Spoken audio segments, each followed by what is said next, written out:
আমরা এগেইনস্টে কথা বলি।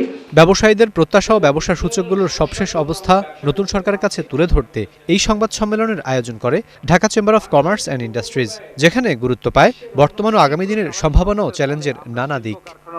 উৎপাদন প্রতিনিয়ত। সম্মেলনের শুরুতেই দেশব্যাপী চলমান চাঁদাবাজির তীব্র সমালোচনা করে ডিসিসিআই সভাপতি বলেন, চাঁদাবাজদের দৌরাত্ম্যে কঠিন হয়ে পড়েছে ব্যবসা পরিচালনা করা। তাই পরিবর্তনের বার্তা নিয়ে আসা নতুন সরকারকে তা শক্তভাবে দমনের আহ্বান জানান তাসকিন আহমেদ। দুর্নীতি কমানোর পাশাপাশি অনিচ্ছাকৃত ঋণখেলাপিদের ব্যবসার সুযোগেরও দাবি জানান তিনি। গত 3 দিন ধরে আমরা কিন্তু সবাই জানতে পারছি যে কিভাবে চাঁদাবাজির এগেইনস্টে মানুষজন রাস্তায় নেমে আসছে। আমি শুনতে পেলাম আজকেও বোধহয় কারণ বাজারে একদল ব্যবসায়ী গ্রুপ চাঁদাবাজি বিপক্ষে ওনারা মিছিল অবরোধ করছেন।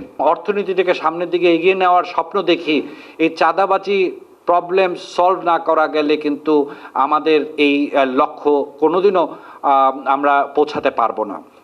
সেকেন্ড, অবশ্যই করাপশন।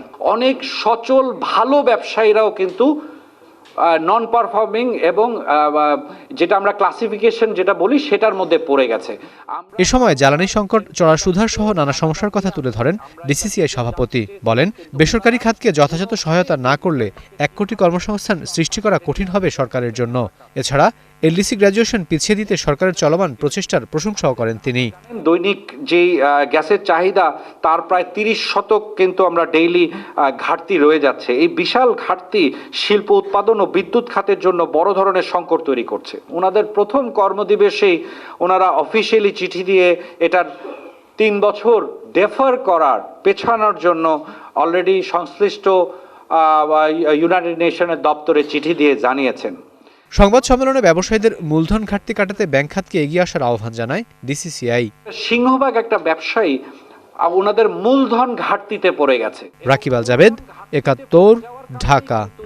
অনেক সচল ভালো ব্যবসায়ীরাও কিন্তু